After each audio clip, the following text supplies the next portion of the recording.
Marcus Reed moved through Hillcrest High like a shadow with purpose, seen by almost everyone, acknowledged by almost no one. His cart rattled softly over the scuffed linoleum, the dull scrape of its wheels and the squeak of his worn sneakers blending with the cacophony of a Tuesday morning.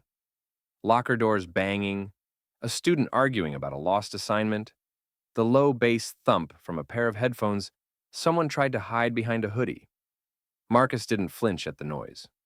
He'd learned years ago that noise was camouflage, real danger whispered in tiny deviations from the rhythm of the daily grind. He had been here 5 years.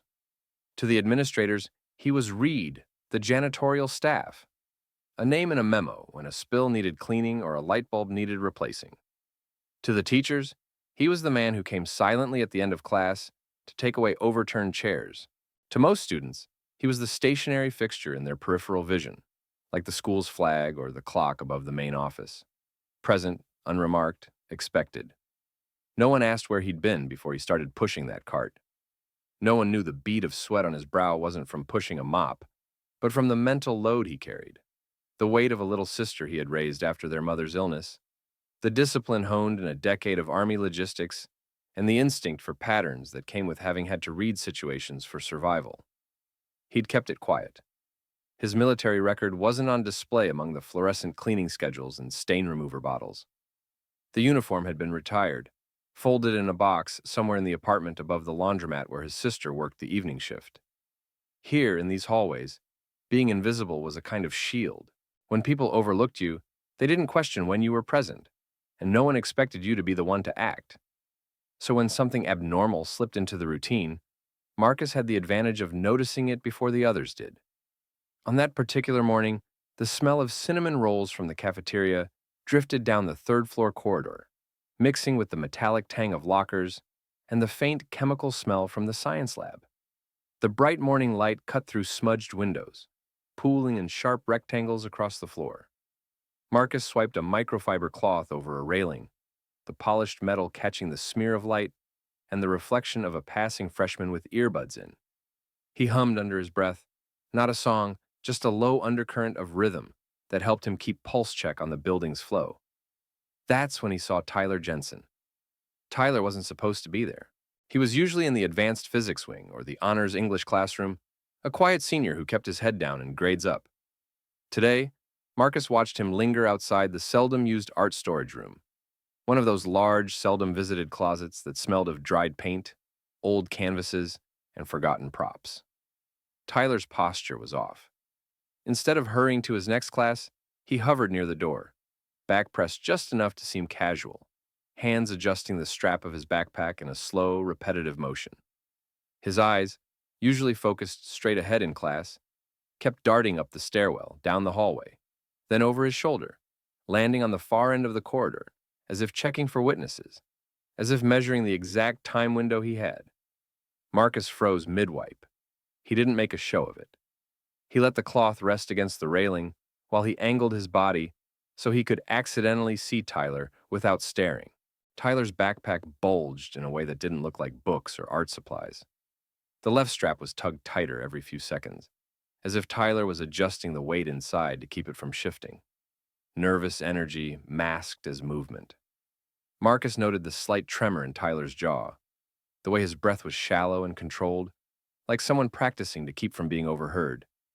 More than that, Marcus noticed the way Tyler's fingers unconsciously traced along the seam of the backpack's inner lining, like a man reassuring himself a hidden object was still there and ready. It was the kind of tension Marcus had seen before, in a convoy waiting to move, in a logistics hub bracing for a change in plan, in the human body when adrenaline and purpose lined up for something the rest of the world didn't know was coming. Tyler was preparing. He wasn't hiding entirely. That would draw attention. He was blending, but the blending itself was the camouflage. Marcus's training, which had once been about supply chains and the movement of material under pressure, had crystallized into a sixth sense for deviation. He'd taught himself to catalog baseline behavior for this building. Mrs. King always turned the corner into her biology classroom at 9:05. The sophomore boys always took the same three-step pattern to the vending machines. Tyler's hesitation, the calculated glances, the fiddling with the bag, it wasn't a mistake. It was preparation. He moved a half step, pushing his cart toward the janitor's closet at the corner, leading to the stairwell, so it looked like he was grabbing extra disinfectant. His eyes never left Tyler. Tyler, sensing the shift in movement somewhere in his periphery, turned slightly. Marcus kept his head tilted as if inspecting a scuff on the wall, letting Tyler think the presence was random. The younger man's shoulders tightened just enough to betray that he'd registered the watchfulness. Tyler didn't bolt. That would be too obvious. He slipped almost imperceptibly toward the stairwell that led to the roof access. Normally locked, but Marcus had repaired the warped hinge last winter when frost had frozen it shut. Tyler's fingers trailed along the railing as if testing the weight, and then he hesitated, moving with the composure of someone who had run a track in his head 1,000 times. Marcus made a quick mental inventory. If Tyler continued upward, he'd have access to a place where a vantage point could allow him to see much of the school below, and the roof's isolation would buy dangerous time. Marcus's pulse clocked higher, not from fear, but from the recognition of a narrowing window. He didn't have authority behind him in the form of a badge that requested compliance. He had the silent permission given to overlooked people. No one expected confrontation from him, which meant confrontation could be sudden and effective. He did the smallest thing. He tapped his walkie clipped behind his waist, keeping the voice low. "Jay, you got a second? I've got Tyler Jensen near roof access. He's acting out of pattern. Just keep an eye from the lower stairs. I'll go see if I can slow him." Jay's response crackled faintly. "Copy, Marcus." On the way. Marcus didn't wait for backup to show in full uniform. He pulled a faded bright orange safety vest from beneath some rags in the cart, one he kept for the rare days when he had to flag traffic or be more visible during after-hours security checks, and slipped it on over his hoodie. If Tyler thought a staff member was intercepting him, he'd hesitate. If Tyler thought a teacher was coming, he might try something else. The vest also gave Marcus a small psychological edge. To everyone else, he looked like he was doing maintenance. To Tyler, he was the last staff presence that should be blocking him. He stepped deliberately toward the base of the stairwell, a cleaning bucket in hand, the motion slow and unremarkable. When he got close enough, he allowed himself to cough loudly, then grimace like he'd just noticed an unseen spill, drawing the attention of a passing group of freshmen with their phones out. Tyler, mid-move, paused. Marcus pretended to reach for a mop handle in the supply closet doorway, casting a glance up into the stairwell as if checking the overhead light. Tyler shifted, reconsidering his next move. Marcus's mind already had the script: stall, observe, call for help if needed, and if the chance opened, intercept.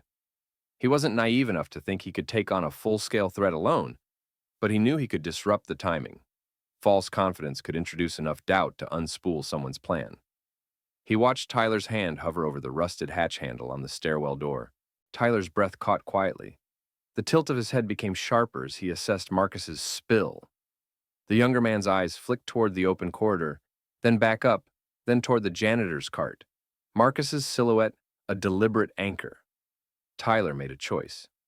He turned away from the stairwell and slipped down the hall, shoulders tight, backpack shifted forward like weight shifting on sinking ground. Marcus let him go. This was a test. Tyler wasn't running yet, but he was adjusting. Marcus pulled his own notepad from the inner pocket of the vest.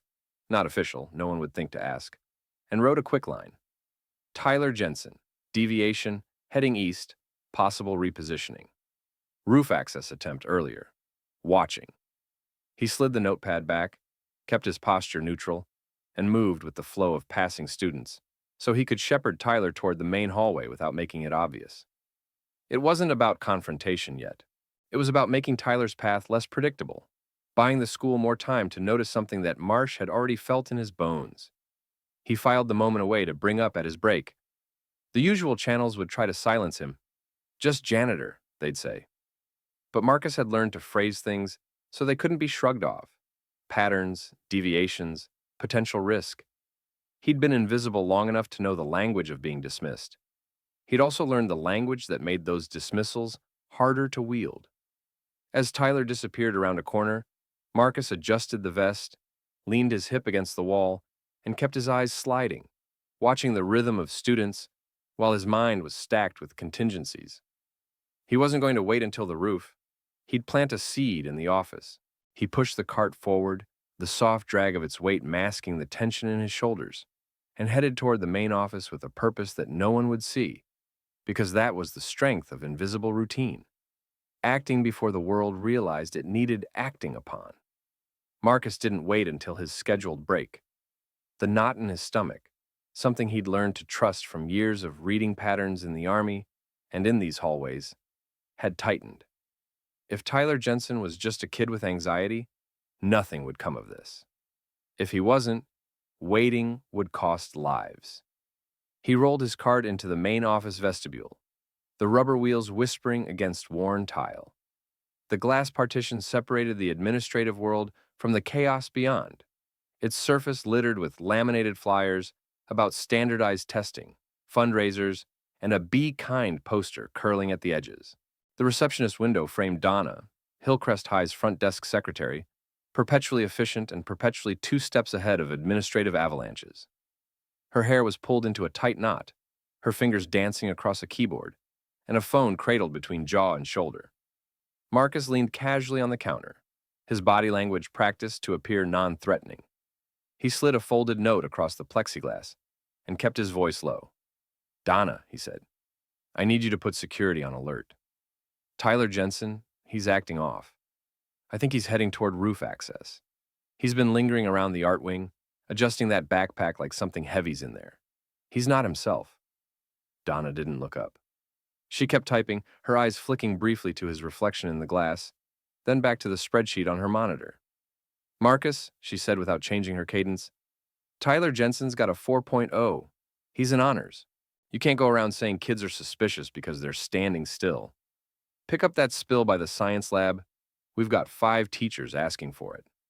Her tone wasn't cruel. She was just a gatekeeper of triage. Everything had to be prioritized. If he's really doing something, tell security to log it. Don't make this a janitor sees something thing. I can't have rumors moving faster than facts. Marcus pressed his lips together.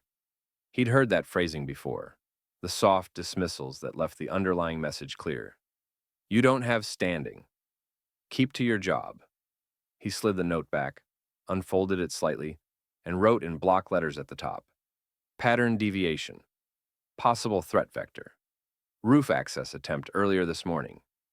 He slid it again under the glass, as if a more explicit, almost bureaucratic sounding form would help. Donna finally glanced up, eyes skimming, then gave a small, professional sigh. "I'll flag it," she said, the words leaving her lips like she'd settled a checkbox. "But if nothing comes of it, Marcus, I need you to stick to the cleaning schedule. Understood?" He nodded. Understood. He didn't leave it there. He found Mr. Caldwell in the hallway outside his classroom, a stack of graded essays under one arm, the other adjusting his reading glasses. Caldwell had been Tyler's history teacher for 2 years and had praised him publicly. Marcus remembered the way Tyler's posture shifted when Caldwell singled him out for engaged, thoughtful analysis. Marcus approached with the familiarity of someone who had quietly navigated conversations like this for years. "Mr. Caldwell," Marcus said, voice even, "do you have a second? I've been watching Tyler today. He's not where he should be. He was by the art storage room for minutes, too long, and then near the roof access. He's been acting nervous, like he's rehearsed something. I know what preparing looks like. You ever see him fidget like that?" Caldwell's eyebrows rose slightly, and he placed the essays down with deliberate care. "Marcus," he replied, hands on his hips, "Tyler's one of the brightest seniors we've got. He's got scholarship interviews lined up. He's under pressure, sure, but he's not a problem. You're the janitor.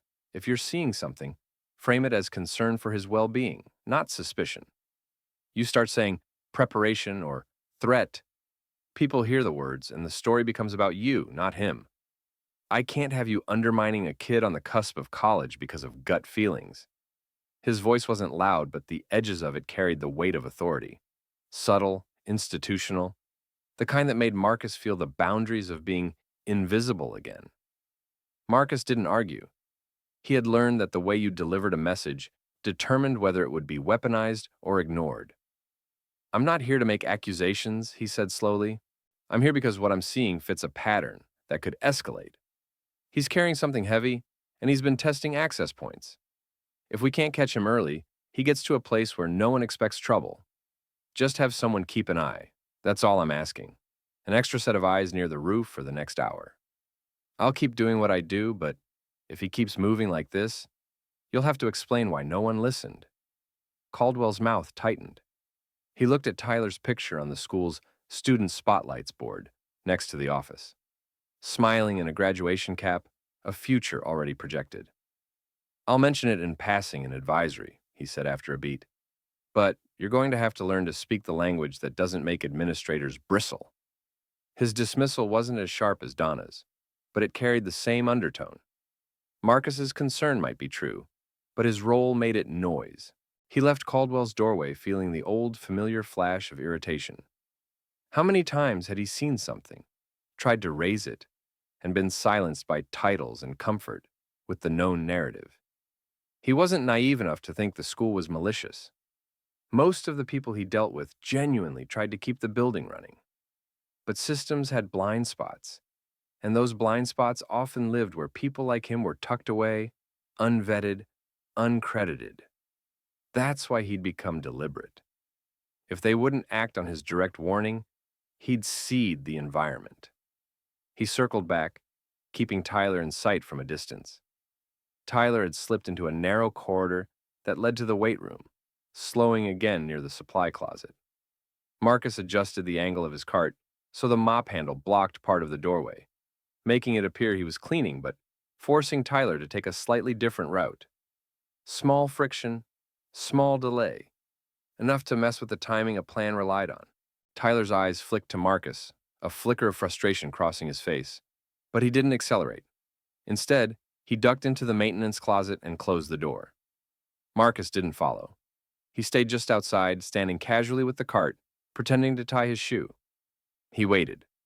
The door opened a crack. Tyler stuck his head out, scanning the hall again, then stepped into the adjacent stairwell leading toward the roof, the same one Marcus had intercepted earlier. Marcus's body went still, the moment a loaded pause in a long conversation. Tyler's back was slightly hunched, the bulge in the backpack more pronounced now. His fingers tapped a rhythm against the railing as if counting seconds. Marcus's mouth echoed a silent assessment. He was still on that trajectory. He tapped his walkie again, quieter this time. Jay, he's back toward the roof. He's acting like he's trying to mask movement. Can you shadow the lower stairwell? I'm keeping him in view. Copy. I'll divert a couple of guys to the area, Jay replied, the static rasp of concern unmistakable. Marcus stayed where he was, letting the corridor fill with the normal noise of passing students and opening locker doors. He didn't want to spook Tyler into doing something reckless. He needed more, a clear pattern. Tyler's continued movement, the repeated tests of access, the nervous control, those were the breadcrumbs of escalation, not a random anxiety episode. He pulled a slim, worn notebook from his vest pocket, one he kept for exceptions, not for the daily spill logs, and wrote again. This time he added context. Tyler Jensen. 2 roof access approaches today. Increased pacing. Carrying something heavy. Hesitation at guard points. Recommend immediate passive surveillance. Do not confront solo. He slid that into the small, unlocked incident folder behind the front desk, where it would sit with the others, visible to someone who took that extra second to read beyond the obvious. Invisible people rarely get to set the agenda. Marcus had learned to leave enough trace that the next person, if willing, could connect the dots.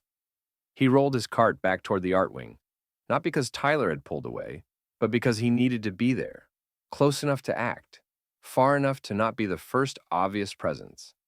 He would keep talking, keep watching, keep making small ripples. The big wave, the one that would force the school to really see him, was still ahead. The hour between first and second period was a controlled chaos of slamming locker doors, shouted names, and the grinding rhythm of students trying to maximize every available second.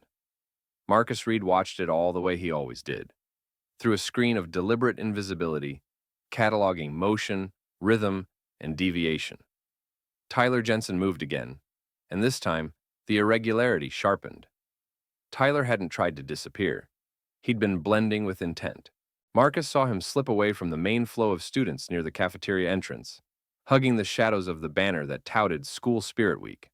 His backpack was heavier now, the left strap dug deeper into his shoulder, and his gaze was flicking more frequently, down the hall, up the stairwell, back behind him.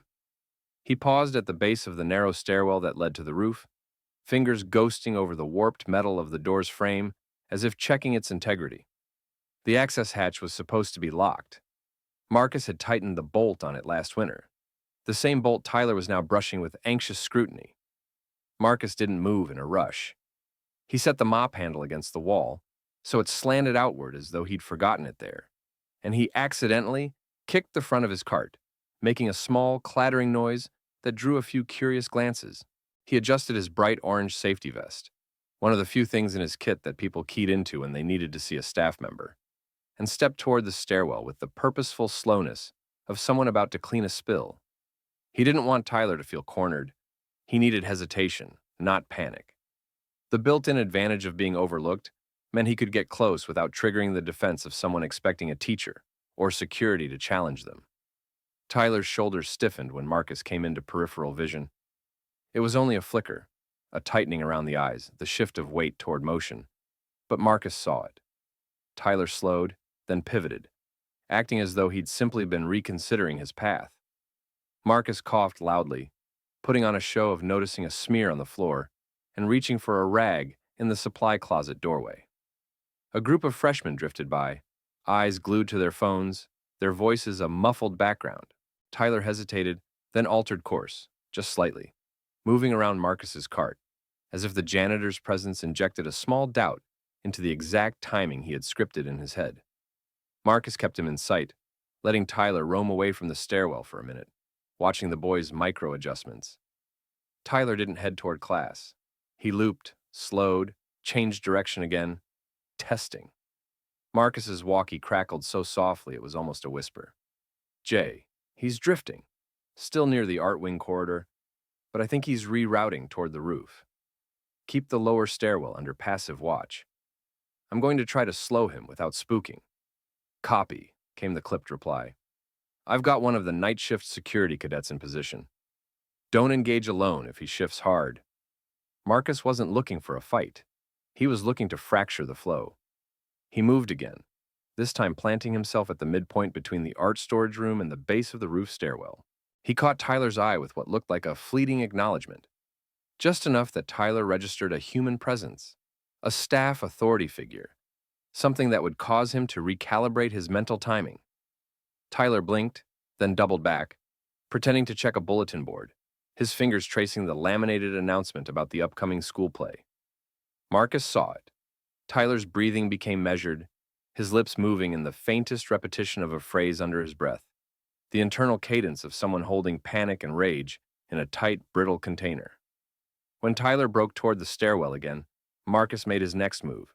He shifted the cart so it sat partially across the doorway, not blocking but narrowing the approach. An incidental obstruction, as if he'd left equipment in the way to deal with a leak. He stepped into a half glance down the stairwell, as if debating whether the fluorescent light above needed replacing, and let his body language read like benign maintenance. Tyler paused, hand hovering over the rusted handle.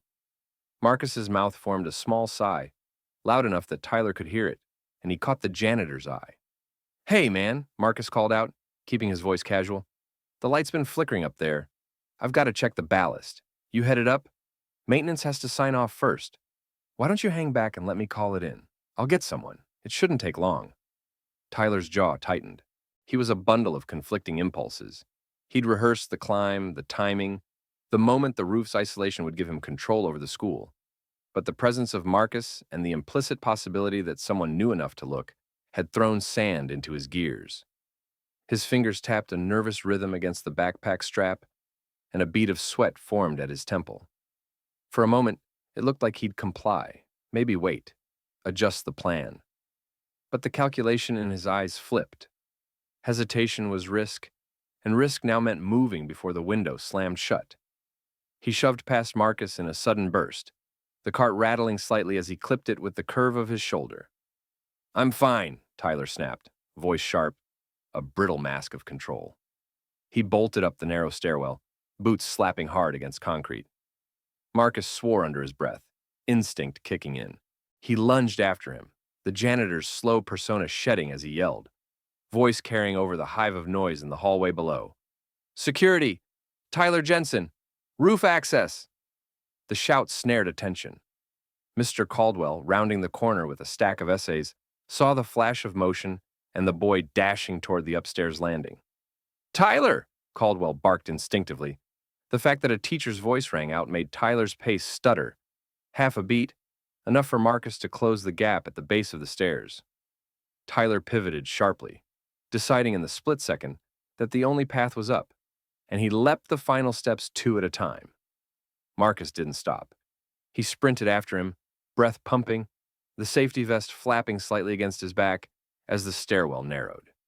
He reached the top step and saw Tyler fling open the roof hatch, scrambling through the opening with the desperation of someone who believed the next few seconds would define everything. Marcus yelled again, sharper, "Hey! Security! He's armed! Get up here!" The metallic clank of the hatch echoed as Tyler pulled himself onto the roof and slid, scrambling toward the gravel field beyond the HVAC units. He didn't pause. His plan didn't include being caught at the threshold. Marcus charged out onto the roof with the same controlled force he'd carried for years in the Army. Eyes locked on Tyler as the boy made for the far side of the roof, the rifle's shape just visible under the tarpaulin he'd abandoned in his rush. Below, the commotion from the stairway spilled upward. Footsteps, the rattle of voices.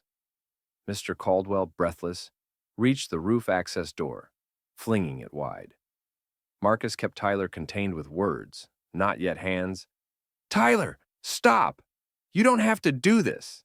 His voice firm, non-escalatory, buying sliver after sliver of unstable equilibrium, while the campus security officer, Jay, burst through the doorway with Mr. Caldwell at his heels. Tyler, trapped between the edge and the tightening net of approaching authority, faltered. The weight of the rifle dragged, the adrenaline in his limbs fighting the sudden constriction of options. Marcus took one careful step forward, not to grapple yet, but to keep Tyler from making the next impulsive move. The moment stretched like a held breath. Tyler's eyes flicked toward the access hatch, toward the stairwell, back to Marcus. He made a split decision. He'd already committed. He lunged past Marcus again, desperate to reach the rooftop's perimeter and hide behind the large HVAC units, disappearing briefly into their shadowy gap. Marcus didn't let the physical separation become a full escape. He radioed crisply, "Jay, he's on the roof." Armed, took cover by the north HVAC. Backup immediate. Jay's voice crackled in the response, frantic now. "Copy. I'm coming up." The roof, which had been a quiet, mostly unused space, was suddenly a pressure cooker. The students below, oblivious yet about to be drawn in, had no idea their world was about to wobble. Marcus leaned forward, scanning. Tyler's breathing was shallow, fists clenching the edge of the unit he hid behind. Marcus kept his tone even. "Tyler, I don't want to hurt you. Put it down." The silence that answered was frayed. Footsteps pounded behind the hatch, and the world on the other side of the chain-link fence seemed momentarily suspended, waiting for the next rupture. The rooftop was a cold, exposed plain of gravel and rusting HVAC units, ringed by a chain-link fence that rattled softly in the thin breeze. Below, the muffled noise of the school, locker slams, a distant bell, murmured voices, faded, replaced by the rattling whisper of wind and the pounding of Marcus Reed's own heartbeat. Tyler Jensen had disappeared behind a large silver compressor unit, his silhouette half hidden, the rifle he'd been assembling now fully visible beneath a draped tarp. Marcus didn't hesitate. Every muscle memory from his years in the Army tightened against the instinct to rush and the discipline to control. "Tyler," Marcus called, keeping his voice low but carrying, the cadence practiced to cut through panic. Calm, authoritative, non-threatening. "You don't have to do this. Put it down. We can talk." Tyler's head snapped around. His eyes were wide, crazed, frightened, and defiant all at once. He had that look of someone who believed the only options left were extremes. He lurched from cover, dragging the rifle into view, fingers already finding the makeshift stock. The barrel trembled slightly. The weapon wasn't factory-built. It was pieced together from online schematics, junked parts, and a crude electronic firing mechanism that blinked small red LEDs near the trigger housing. Marcus didn't move backward. He took a step forward, hands visible but ready, positioning himself so Tyler couldn't get a clean line of fire and giving the young man a sliver of space to reconsider. "Tyler, listen," Marcus said, voice firm but not yelling. "I've seen what happens when plans like this go all the way. You're not trapped. Drop it. I can help you. Just drop it now." Tyler's jaw clenched. His finger twitched near the trigger guard. Behind him, the roof's edge offered no easy escape. One wrong move and panic would turn catastrophic. He muttered something under his breath, a phrase that sounded like a chant he'd rehearsed to steel himself. Then, with a sudden violent motion, he raised the rifle, aiming past Marcus's shoulder toward the opposite side of the rooftop, trying to create chaos and use the distraction to move. Marcus's training kicked in like cold water. He stepped off the line of fire in an angle engineered to close distance without giving Tyler time to settle his aim. At the same instant, he shouted, "Now!" as if the word itself was a lever. Tyler's movement was too hurried. His makeshift sighting was off. Marcus lunged, one hand slapping down on the rifle's barrel to deflect it sideways, while his other hand drove into Tyler's wrist, twisting it sharply with a controlled, practiced wrist lock that forced the weapon off target. Tyler yelped, the rifle jerking. The crude firing mechanism rattled. A small spark jumped from a poorly insulated wire near the grip. An unstable setup that, had Tyler had time to finesse, could have fired. Marcus didn't allow a second recalibration. He followed through, driving his shoulder into Tyler's torso to unbalance him while stepping behind and wrapping his forearm under Tyler's chin in a modified control hold, pinning the young man's head down and using his body weight to keep him from twisting free. Tyler's other hand, desperate and fumbling, went for a small device in his jacket pocket, an improvised timer or secondary trigger that would have escalated the attack if activated. With his free hand, Marcus kicked the device away with a sharp, precise sweep of his boot, sending it skittering across gravel out of Tyler's reach. He maintained the hold, murmuring in a low tone designed to keep Tyler's focus anchored away from panic. "Breathe. You're safe. You don't have to do this," he said, not softening, not mocking, just steady presence. Tyler's shoulders shook. Anger warred with fear, and for a moment the boy's eyes flickered, exposed. Behind the threat was a fracture of desperation, of feeling unseen, unheard. Marcus felt it, didn't let it excuse the act, but used it to keep Tyler from escalating. "Jay, roof. I've got him," Marcus barked into the radio clipped to his vest, voice clipped, calm. "He's armed." Disarmed the rifle. Secondary trigger kicked away. "Hold him until backup gets up here." "Copy," came the crackled answer. "We're on the way. Hold tight." Tyler twisted beneath the hold, elbow flaring, searching for leverage. Marcus adjusted, slipping one knee behind Tyler's to lock his lower body, preventing any sudden roll. He disengaged enough to yank the rifle fully free with both hands, pulling it away and slamming it across the gravel a few feet, the stock bouncing against metal and scattering loose pebbles. He kept Tyler's head down, pressing the base of his forearm into the youth's neck.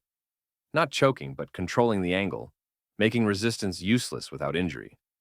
Tyler's chest rose and fell erratically. "You don't know me," he spat, voice thin with adrenaline. "They never listen. I had to do it myself." Marcus didn't respond to the litany. He spoke instead to the part that could still be reached. "I see you," he said quietly, loud enough that Tyler's ears picked it up over his breathing. "You're not invisible here. You could have got help, but you picked this. Right now you get a choice. Keep fighting and lose everything, or let them come. Let me get you down. We'll fix this." The wind pulled at Tyler's hair, rattling the chain-link fence. Sirens, a compressed, distant roar, finally began to climb upward, the sound warbling as they neared the stairwell. Marcus shifted, easing slightly, just so Tyler could hear the approaching boots, letting the inevitability of authority settle around them. Tyler's resistance flickered, small cracks appearing in his resolve. The rooftop hatch burst open. Jay, the campus security officer, appeared first, breathless, followed by Mr. Caldwell and then Officer Hayes, the school resource officer, each taking in the scene. Marcus holding Tyler pinned, the broken rifle inches away, the improvised trigger device now harmlessly strewn on the gravel. Hayes's eyes traveled from Tyler's defiant scowl to Marcus's controlled stance, Janitor, protector, hero. Hands behind your back, Hayes ordered, moving in with practiced efficiency. Marcus didn't release Tyler until Hayes had a firm grip on the youth's wrists and slid the flexible restraints of school security tie-downs around them. Only then did Marcus ease up, standing, his posture shifting from combatant to witness. He retrieved the rifle carefully with gloved hands, inspecting the damaged firing mechanism, then placed it out of reach for the arriving bomb squad tech who'd already begun to climb the final steps. Tyler sagged, the adrenaline making his limbs heavy now that the immediate threat was contained.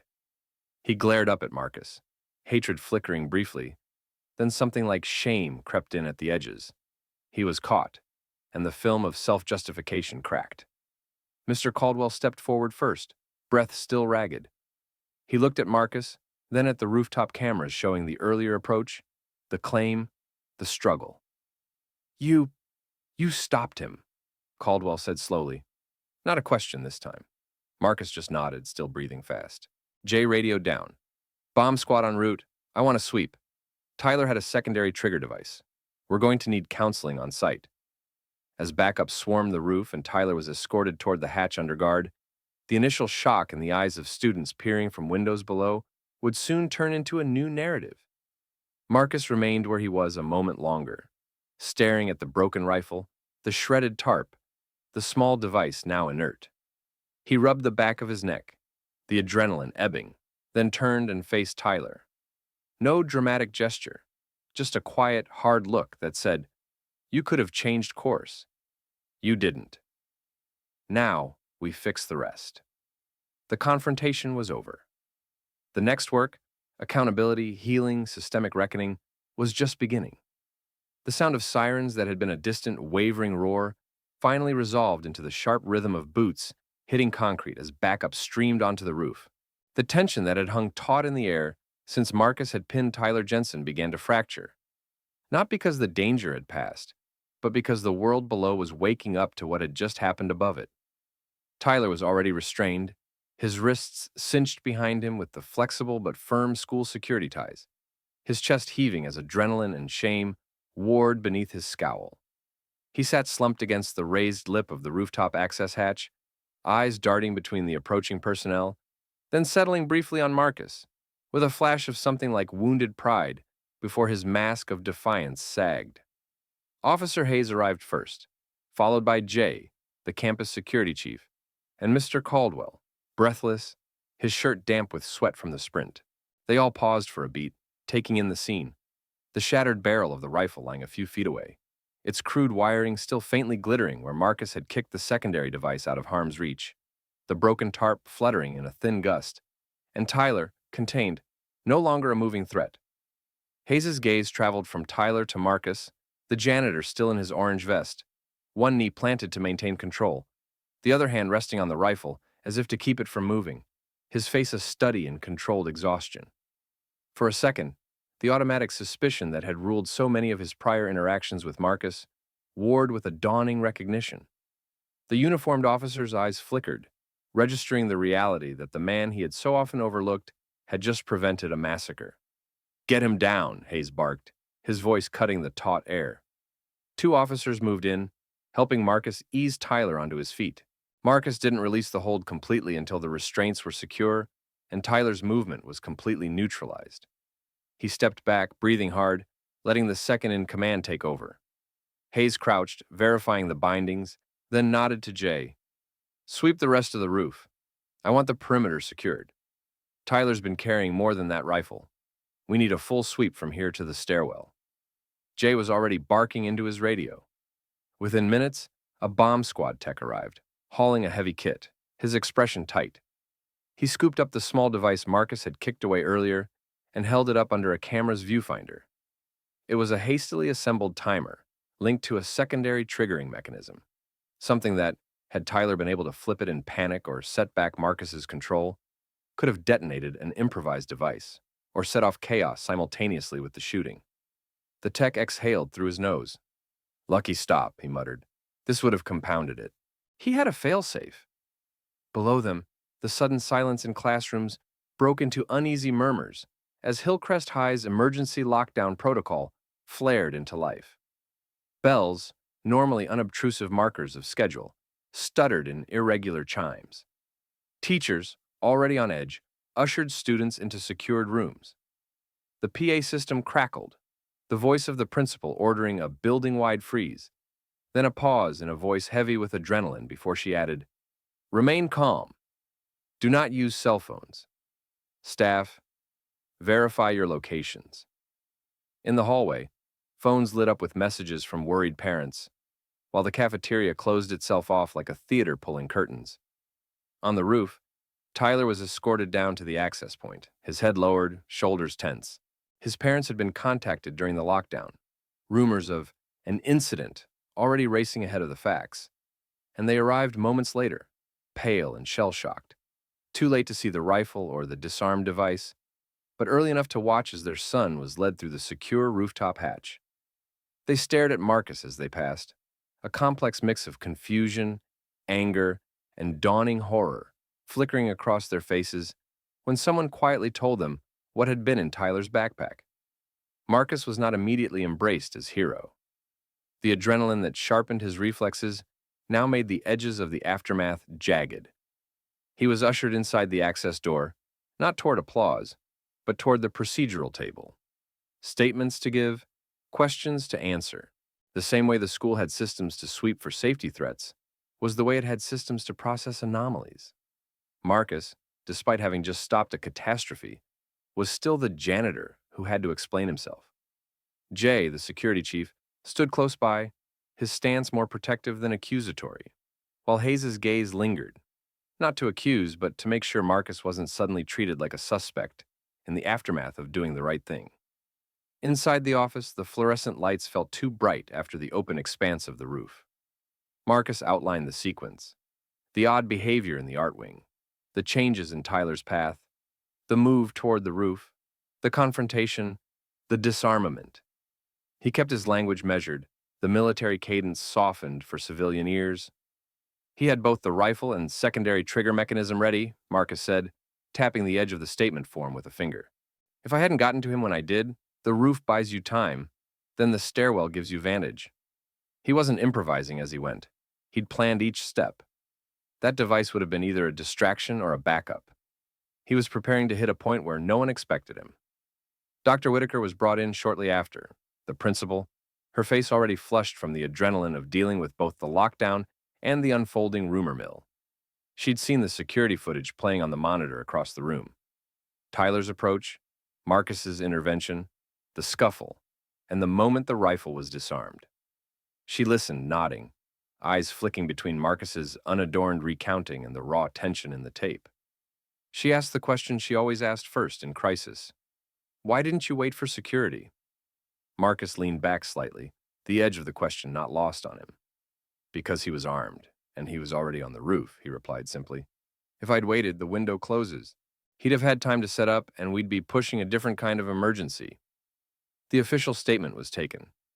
Marcus sat back, breathing a little slower, the adrenaline mingling with a bitter residue of familiar dismissal. Hayes watched Tyler being escorted past the office in cuffs. The campus police officer caught Marcus's eye, and in that glance was a fraction of something, a nod, small, almost imperceptible, that acknowledged the complexity of what had just happened. It wasn't thanks yet, it was recognition. That would have to be enough for now. Outside, the building had transformed. The lockdown had drawn the community inward, not in unity yet, but in anxious, confused isolation. Counselors were being called in. Teachers were on alert. Reporters who had come to cover a routine school board meeting, someone in the office had already leaked the word, were rerouted, ambulances weaving slowly through the staff parking lot. The rumor mill named the roof incident with 10 different spins, some calling it an attempted shooting, others a thwarted plot, and a few clinging to a more coded language about a suspicious student being caught before something terrible happened. Word got to the faculty lounge, where Mr. Caldwell sat stiff, digesting what had happened and the fact that his earlier dismissal of Marcus had now been public fodder for the day's crisis. He watched the quiet way the building's rhythm was reordering itself around a fact he hadn't been willing to trust from the janitor's concern. In his hands, the same top student brochure with Tyler's photo had weight now, one that came with a new, uncomfortable knowledge.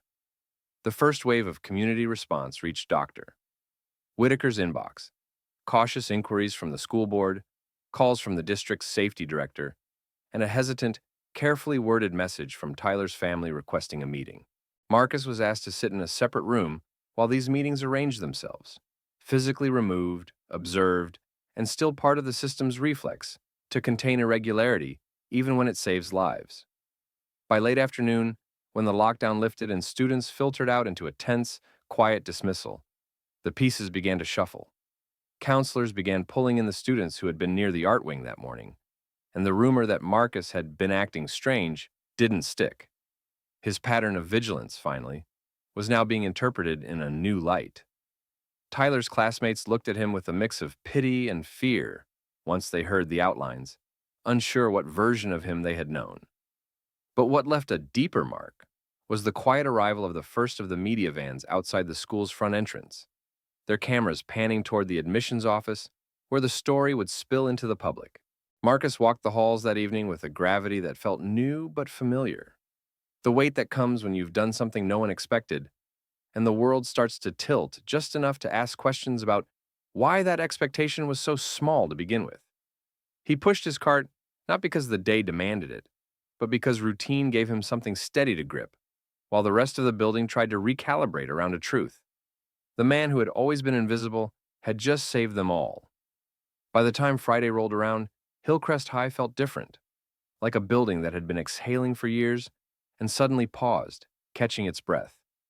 The attempted shooting, the lockdown, the footage of the rooftop struggle, and the slow ripple of the aftermath had convulsed the unspoken hierarchy of the school. The scheduled morning assembly was no longer routine. It was packed to the rafters, students shoved in shoulder to shoulder, teachers in the front rows with stiff backs, administrators in clipped suits, and even a cluster of city officials and media vans lined outside the main entrance, their lenses already trained on the auditorium doors. Marcus Reed stood in the wings, his janitor's uniform swapped for a clean shirt, with the bright orange vest folded and tucked neatly under his arm. He didn't want to be in the spotlight. The same instinct that had kept him invisible for years made him instinctively wary of praise. But he'd learned, in the way the school had pivoted around the event, that action without context leaves holes that others fill with assumptions. He'd agreed to come because, if they were going to retell what happened, he wanted his version of why he acted heard. Not as a heroic myth, but as a procedural, grounded warning, so the system could change. Dr. Whitaker took the stage first. She had always carried authority like armor, but today her voice carried something that cut beneath the surface, a cracked edge of urgency wrapped in solemn responsibility. She opened the assembly by acknowledging what had happened in a tone that made the usual half-awareness of a student body shift into full attention. Last week, she said, a plan to kill, to terrorize, to destroy the safety of this school was interrupted. It was interrupted not because protocol worked perfectly. It was interrupted because someone saw differently. Someone who, for years, has worked in the background, keeping things running, saw deviation, acted, and saved lives. A murmur rolled through the crowd. Some confusion, some skepticism, a few whispers of, "The janitor?" Dr. Whitaker held up a gloved hand. Marcus Reed didn't wait to be noticed. She clicked a remote. The large screen behind her flickered, and campus security footage played. Tyler Jensen's measured walking, the brief stall, the climb, the rooftop confrontation, and the moment Marcus disarmed and contained him. The footage was unembellished. No dramatization needed. The auditorium fell into a heavy silence. The roar of typical student noise was gone. Eyes tracked Marcus as he was called forward. Mr. Caldwell, standing near the side exit, watched with a different tension etched in his jaw. The last time Marcus had tried to speak up, Caldwell had deflected him. Now the deflection dissolved on his face into the recognition of what the janitor had seen and what his dismissal could have cost. He looked down, then up, as Marcus stepped onto the stage. Clean shirt, no flashy medal, just the quiet weight of someone who had done what needed doing. Dr. Whitaker stepped up beside him. "Today," she said, "we correct an omission. This institution owes Marcus more than paperwork. He is not merely the person who cleans our floors. He is the person who kept the whole building from collapsing on itself. I'm proud, no, I'm honored, to ask Marcus Reed to come say a few words." Marcus stepped to the microphone, his hands resting on the podium, knuckles tight beneath the smooth wood. The lights, the faces, the lenses, they all pressed, but he didn't rush. He cleared his throat, flattening the initial tightness in his chest. "I don't want to be the story," he began, voice low but carrying. "I want the thing that made this story possible to be the story. Patterns change. People change when the system doesn't see them. Tyler Jensen's behavior was a deviation. Small indicators that, strung together, tell you something is wrong. I told people. I got dismissed. That's not an indictment of individuals. It's how systems handle voices that don't fit the expected profile." He paused, letting the weight of that land. "And if you're going to hear anything from me, hear this. We built a situation where I had to act alone. That needs to change. You can recognize me today, but don't forget why you have to keep watching. Everyone has a piece of the safety puzzle. I've been invisible so long, I know what that feels like. Don't make the next person invisible." The applause that followed wasn't perfunctory. It started low, some students uncertain, and swelled into a sustained standing ovation. Some of the teachers clapped a little slower, a beat behind, as if reconciling the narrative they'd held with the one unfolding. Mr. Caldwell, who usually reserved public gestures for grade awards, stepped forward openly. He took the microphone from Dr. Whitaker after the clapping ebbed. "I was wrong," he said plainly, no preamble. "I heard a concern and turned it into a question of position instead of content. Marcus, I want to apologize, in front of everyone, for not listening the way I should have. I'm going to be better. We all are." He extended his hand. Marcus paused, then accepted the handshake. The auditorium exhaled. Then, Officer Hayes took the stage. He'd come not in swagger, but with a seriousness that reflected the gravity of what had happened. He walked up to Marcus, then turned toward the audience. "I am here to apologize publicly," he said. "There are automatic narratives that run in our heads when we don't interrogate them. I saw a black man on a roof in a tense moment, and my first filter wasn't, 'Is he helping?' It was, 'Is he the problem?' I'm here to own that. Marcus Reed saved this school. I didn't see it until the footage unfolded, but I see it now. I failed him by not giving that concern the weight it deserved earlier. I failed all of you because my lens was narrow." He stepped to Marcus, pulling out a commendation plaque from behind his back. "We're changing the language around safety. This is not about hero worship. It's about recognition, accountability, and correction." He handed Marcus the plaque. It was engraved, "For courageous action that prevented mass tragedy. Hillcrest High, with gratitude." Marcus touched the edge of the plaque with a slight nod. The superintendent of the district and a representative from the school board stepped up next. They announced immediate institutional changes: the formation of a formal campus safety liaison program, a permanent seat for Marcus on the Safety and Threat Assessment Committee, training for all staff on recognizing and properly escalating atypical threat indicators, and the creation of a new official position for him, Community Safety Coordinator. It wasn't merely a title. It came with a radio, access to security briefings, a modest stipend, and the authority to flag potential issues officially without having to couch them in deference to hierarchy.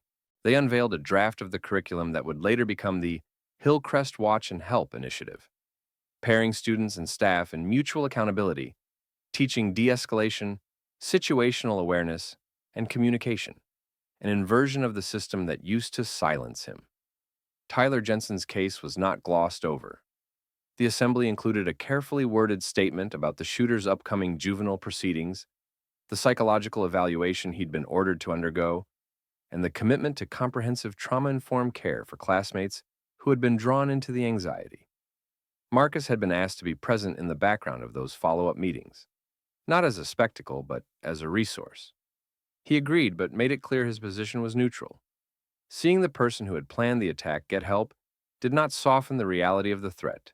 It enhanced his resolve that the system needed to address root causes without letting them justify inaction on early indicators. As the assembly wrapped, some of the lower tier faculty started approaching Marcus, teachers who had skirted his path for years, with midday nods now asking directly for his insight on how students moved, which corners of the campus got overlooked, and how the new Watch and Help group could fold into advisory hours. The student council, previously distant from the maintenance staff, sought him out to help co-design peer-led safety training, insisting the program include a segment on invisible vigilance, how to spot deviation without profiling, how to speak up so the system hears, not dismisses. By the time the crowd dispersed, Marcus's life had subtly shifted. He went back to his cart in the storage hallway, ran a cloth over the handrail like he always did. But the sound of his broom now echoed differently, less like background noise, more like the steady beat that mattered. The plaque went into a small display case near the front office. But more valuable than that was the new badge pinned to his lanyard on a thin piece of laminated plastic. Community Safety Coordinator, Hillcrest High. It had his name, a photo ID, and beneath it, in smaller print, authority to act, record to be heard. The recognition did not erase the friction he'd encountered. There were still whisperers, those who, comforted by old categories, said things like, "He's getting too much attention now," or "We've always had someone like him, why the fuss?" But the system had started to shift the default. When Marcus spoke now, security teams listened. When he raised a concern, the new protocol required acknowledgement and documented response. That alone was a quiet revolution. Tyler's hearings began shortly after, with Marcus sitting in the observation room during some of the sessions, not as a judge, but as a witness to the consequences of being unseen until the brink. When Tyler's family arrived at the school board's facilitated meeting, Marcus watched their faces: confusion, pain, anger, grief. They didn't fully know him. They knew his name now. That was a start. The day ended with Marcus alone in the utility closet, small fluorescent light flickering, the plaque's reflection just visible in the metal locker behind him. He ran a hand over the old mop handle, the smell of cleaner faint in the air, and whispered to himself, quiet, not for broadcast. Now they see. Let's not let them forget. The morning light poured through the tall windows of Hillcrest High's auditorium, painting the polished floor in long bands of gold. It was the one-year anniversary of the day that could have become the worst in the school's history, and instead had become a turning point. Banners hung from the rafters now, not just for pep rallies, but for the Watch and Help program, with student artwork showing eyes wide open and hands reaching out. The mood in the building had shifted from the brittle, unspoken hierarchies of before to a cautious, earnest collaboration that bore Marcus Reed's fingerprints in both subtle and undeniable ways. He stood off to the side of the stage, not in his janitor's orange vest today, but in plain clothes with the laminated Community Safety Coordinator badge clipped to his belt. The badge had become less of a novelty and more of a statement, one that allowed him to speak in meetings without preamble, to walk into places where previously he'd been passed over, and to be taken seriously when he said, "Something's off." His cart was parked quietly in the back of the auditorium, its weight a familiar anchor beneath the hum of pre-assembly chatter.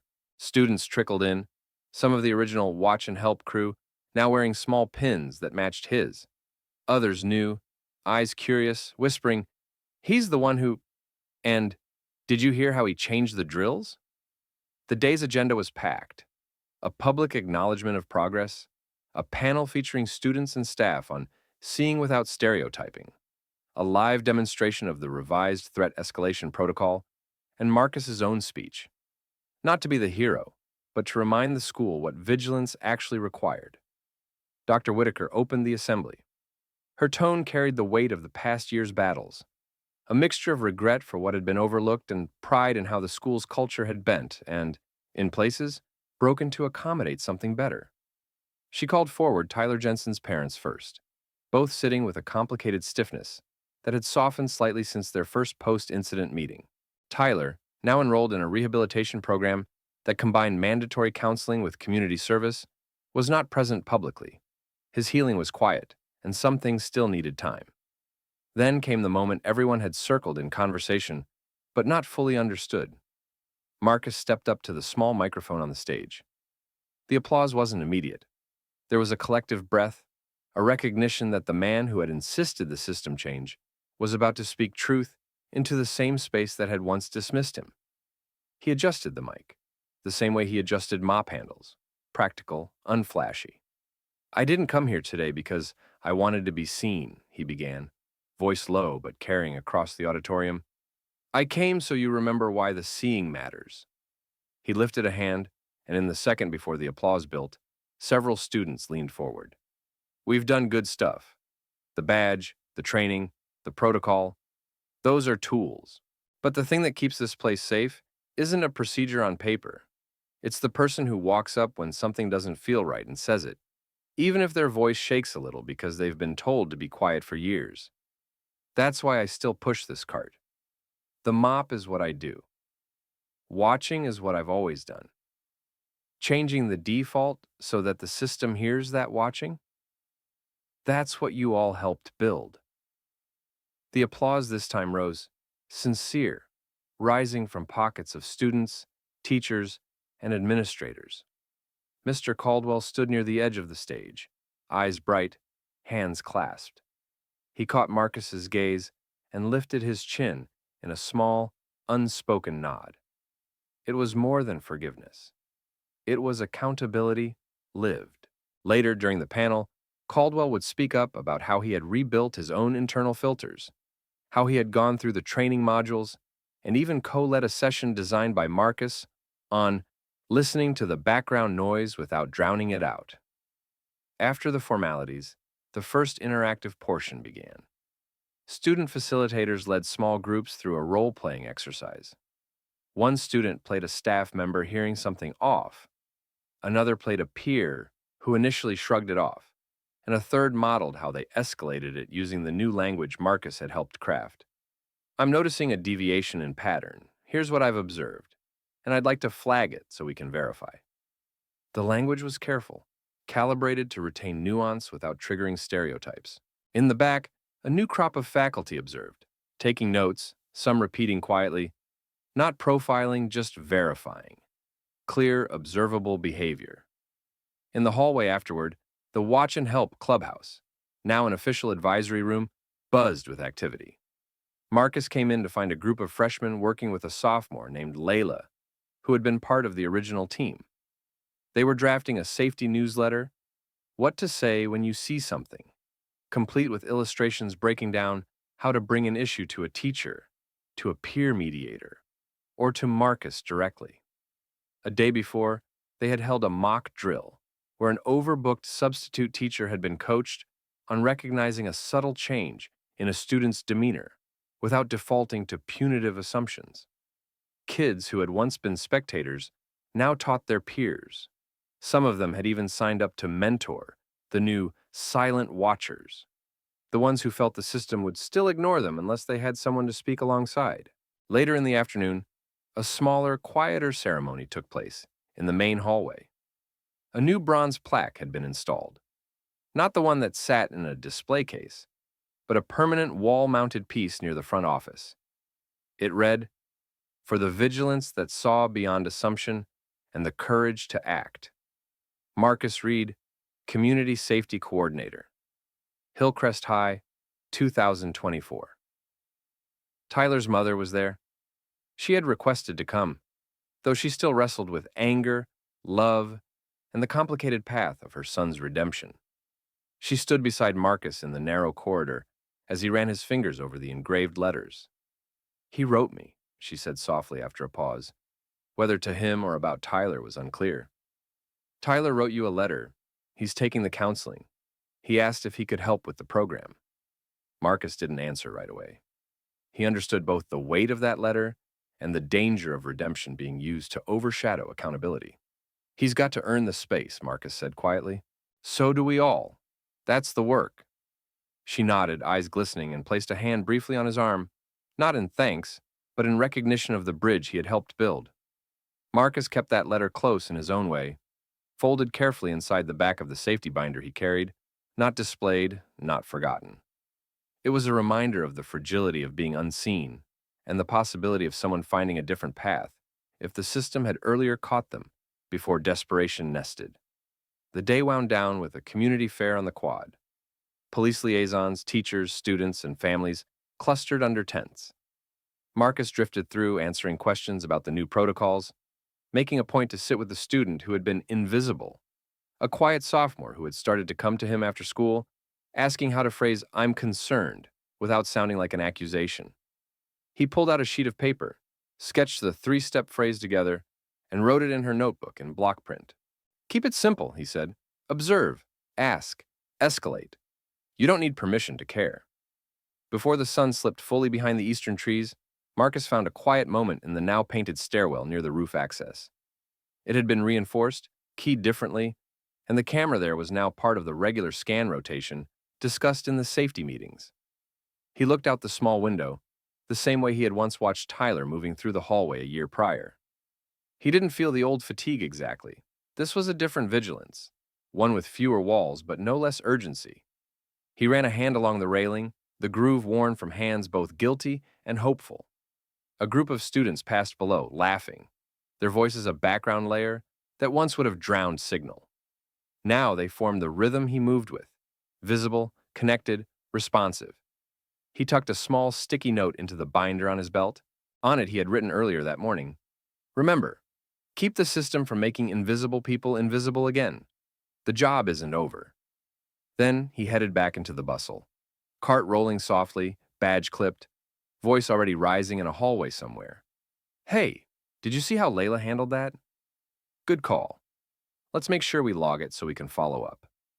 Invisible no longer meant powerless. It meant responsibility, shared, carried in the open. Marcus had built a new kind of routine, one where people didn't just pass him by, they passed information with him too.